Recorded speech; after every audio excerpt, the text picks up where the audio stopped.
Hi, I'm Jess Ekstrom, founder of Headbands of Hope. All right, now let's go into, is your idea profitable? And I know what you're thinking. Profits usually mean dollar signs, but you don't necessarily always have to think that way. To me, profits mean the notion to keep going. When we're profitable at Headbands of Hope, it means we can do more, it means we can give more, and it means we're really aligning with our mission and it's resonating with people too.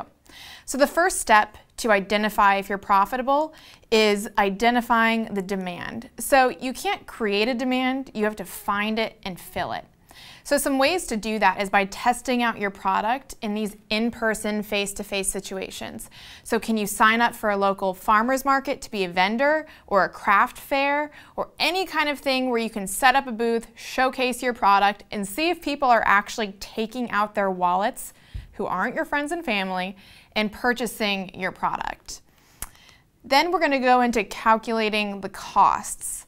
So I know this doesn't sound fun, but when you calculate the costs, it's a super easy formula. You basically need to be sure that you are making more than you're spending. Now I know that sounds simple, and there are different ways that you can go about it. For Headbands of Hope, what I do is I take our fixed costs, which means something that's always going to be there, like our warehouse rent or utilities, and incorporate that into our margins. And by margins, I mean what your cost is versus what you're selling it for.